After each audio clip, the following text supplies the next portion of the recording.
El hígado es el órgano más grande y complejo que existe en nuestro organismo. La función hepática consiste en dos tipos de funciones. La primera, la función metabólica, y la segunda, la función de síntesis.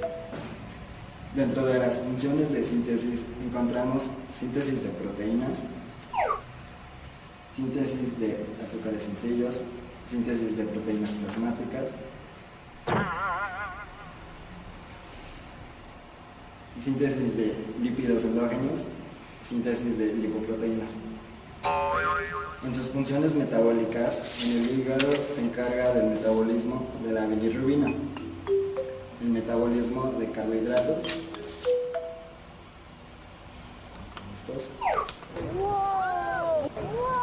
el metabolismo de lípidos y el metabolismo de aminoácidos. El hígado también está implicado en el almacenamiento de energía en forma de glucógeno procedente de la glucosa, además de en el almacenamiento de hierro y vitaminas como la A, la D y la B. Funciones metabólicas.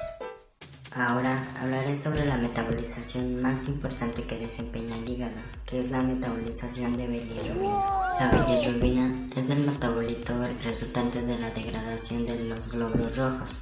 Los adultos sanos producen entre 250 miligramos y 350 miligramos de bilirrubina al día.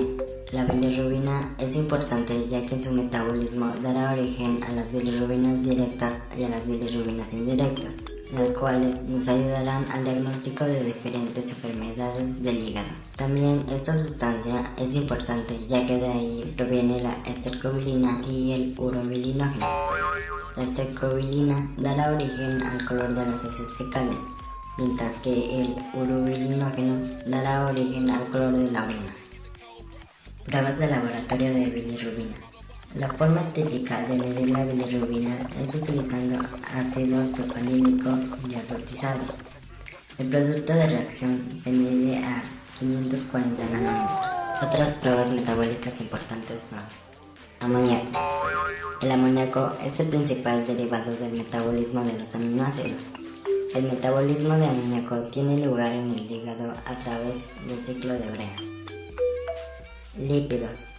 El hígado es el principal centro de síntesis del colesterol, las apoproteínas y todas las lipoproteínas circulantes, excepto los kilometrones. Fármacos. Una de las funciones del hígado consiste en hacer más hidrosolubles los compuestos liposolubles, facilitando su secreción. Esto lo llevan a cabo varias enzimas metabólicas de los hepatocitos, que se dividen en dos tipos principales. Las reacciones de la fase 1 alteran el compuesto principalmente añadiéndole oxígeno. Estas reacciones incluyen las oxidaciones y los fármacos. Las reacciones de la fase 2 conjugan los metabolitos o los fármacos iniciales en compuestos polares como el ácido glucurónico, la glicina, la taurina y el sulfato. Ácidos biliares. Los hepatocitos producen ácidos biliares a partir del colesterol para facilitar la absorción de grasa por el intestino. Estos ácidos biliares se almacenan en la vesícula biliar y se liberan al intestino después de las comidas, gracias a la contracción de la vesícula biliar mediada por la colecistocinina. Funciones de síntesis. Proteínas plasmáticas y su vida media. La albúmina tiene una vida promedio de aproximadamente 20 días, el factor 7 de 4 a 6 horas, la transiratina de 1 a 2 días y la transferina 6 días. Otro factor importante en el descenso de los niveles de proteínas en la cirrosis es la hipertensión portal, que disminuye la liberación de aminoácidos al hígado.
La alaninoaminotransferasa ALT y las enzimas citoplasmáticas se encuentran principalmente en el citosol del hepatocito.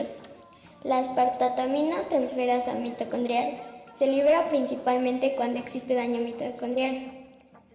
La fosfatasa alcalina ALP y la glutamiltransferasa GGT se encuentran principalmente en la superficie canacular del hepatocito. Localización celular de las enzimas. Las enzimas se encuentran en localizaciones específicas en el interior del hepatocito. El tipo de daño hepático determinará el patrón de cambios enzimáticos. La isoenzima mitocondrial de la AST se libera cuando existe daño mitocondrial.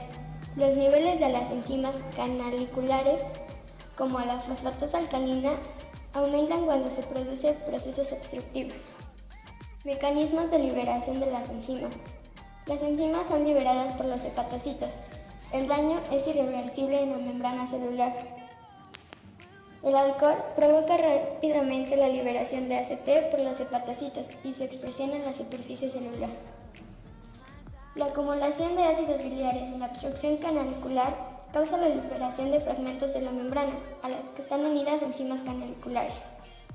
Enzimas que reflejan principalmente daño celular. Los marcadores más importantes de daño celular son las enzimas citoplasmáticas y las mitocondriales. Niveles elevados de ALT es la enfermedad hepática.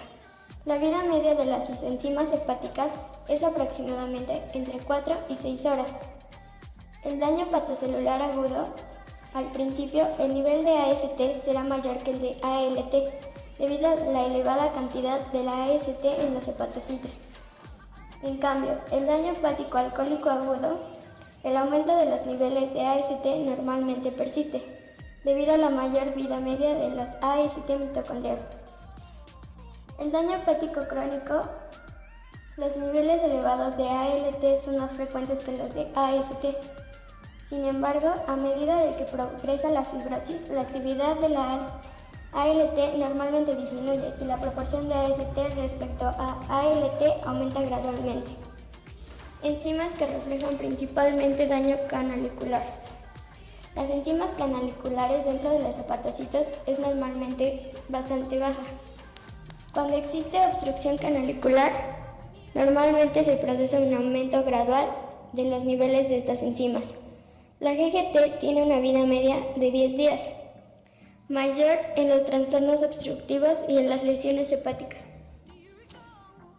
Su nivel elevado es aproximadamente entre el 60 al 70%. Normalmente disminuyen lentamente con la abstinencia y permanecen altos durante al menos un mes. La GGT aumenta hasta 5 veces, por encima de los niveles de referencia con el uso de fenitoína y la carbamazepina. La fosfatasa alcalina da un origen hepático. Es más específica en los procesos obstructivos. Solo el 25% de los pacientes los padece. Alfa-fetoproteína. La AFP, también llamada, es una de las proteínas plasmáticas más importantes durante la vida fetal, aunque su función no es conocida. También puede servir como proteína de transporte o unión. Los niveles caen a lo largo de la gestación y son de aproximadamente 10.000 nanogramos sobre mililitros, pero alcanzan los niveles del adulto menores a 10 nanogramos sobre mililitros alrededor del año de edad. Cuando existe daño hepático agudo, los niveles de esta a menudo llegan a aumentar hasta 10 a 20 veces por encima de los límites superiores de referencia. A medida que la fibrosis progresa en la enfermedad hepática crónica, los niveles de AFP aumentan, alcanzando un promedio de 2 a 3 veces superior a los límites de referencia. Marcadores inmunológicos. Las enfermedades autoinmunes pueden en ocasiones ser la causa principal de daño hepático. La enfermedad hepática autoinmune más común, la cirrosis biliar primaria, está asociada a anticuerpos antimitocondriales. La colangitis esclerosante primaria es una enfermedad autoinmune asociada a la destrucción de conductos biliares. tanto intrahepáticas como extrahepáticas. La hepatitis autoinmune es responsable de hasta el 3% al 5% de las hepatitis crónicas y puede presentarse ocasionalmente como hepatitis aguda. La hepatitis autoinmune de tipo 2 normalmente afecta a niños. Las enfermedades hepáticas agudas son asintomáticas. Los síntomas más claros están relacionados con un tratamiento normal de la bilirrubina. Notan una pérdida de color en las heces, color oscuro en la orina. El paciente nota la ictericia en forma de color amarillento en los ojos, como se puede ver a continuación. La hepatitis aguda es un trastorno en el que existe daño agudo en los hepatocitos.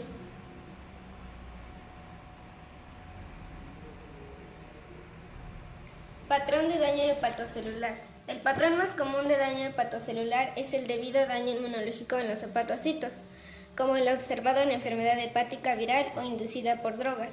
Normalmente se produce un aumento lento de los niveles de enzimas citoplasmáticas, con un moderado aumento de la bilirrubina.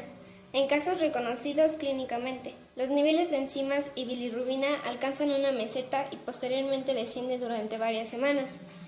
El daño se produce rápidamente y durante un periodo de tiempo muy corto. Los niveles de enzimas citoplasmáticas y el tiempo de protrombina toman rápidamente valores anormales y también rápidamente vuelven a la normalidad. Daño hepatocelular agudo. La característica principal del daño hepatocelular agudo es el aumento de los niveles de aminotransferasas, que normalmente se sitúan más de 8 veces por encima de los límites de referencia. La hepatitis alcohólica representa entre el 5% y el 10% de los casos de daño hepatocelular agudo. Colestasis. La obstrucción del drenaje a través del árbol biliar es la otra causa más común del desarrollo de ictericia aguda. Este tipo se le denomina ictericia colestática.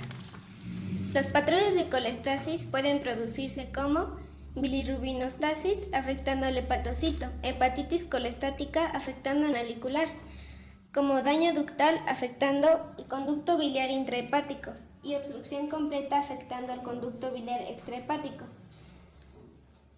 Cuando existe obstrucción extrahepática o daño en el conducto biliar intrahepático, los niveles de ambas enzimas pueden alcanzar valores entre 6 y 10 veces por encima de los límites de referencia.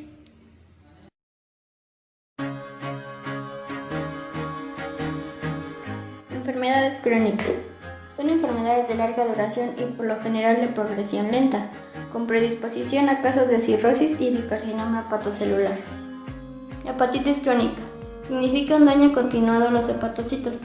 Se acompaña de inflamación crónica que se detecta en la biopsia. Dan predisposición a la cirrosis y el carcinoma hepatocelular. Es asintomática. Un diagnóstico de niveles elevados de enzimas citoplasmáticas y serologías virales positivas. Sus causas pueden deberse a una infección viral crónica y al alcohol. También una causa podría ser la enfermedad de Wilson, que es un trastorno congénito raro. Significa una menor actividad enzimática y un depósito excesivo de cobre en tejidos, especialmente en ganglios basales, hígado y ojos. Sus síntomas pueden ser psiquiátricos, neurológicos o enfermedades hepáticas. Las pruebas son del metabolismo de cobre en la ceruloplasmina. La hepatitis autoinmune es el daño autoinmune específico a los hepatocitos y es la causa más común en la hepatitis. Otra causa son los fármacos y el reconocimiento del laboratorio de daño hepatocelular crónico son los niveles elevados de ALT y AST. La cirrosis es el estado terminal de la hepatitis crónica acompañada de fibrosis. En estados tempranos de cirrosis se le llama cirrosis compensada y se reconocen por medio de una biopsia. Las lesiones ocupantes de espacio son una masa en el interior del hígado que son comunes en pacientes ancianos, ya que el hígado es uno de los sitios más frecuentes de la metástasis tumoral. El carcinoma hepatocelular. El carcinoma hepatocelular es la causa más común de malignidad hepática primaria en adultos y uno de los tumores más frecuentes en todo el mundo. La mayoría de los casos se producen después de haberse desarrollado la cirrosis, aunque en muchas ocasiones la cirrosis no se ha detectado clínicamente.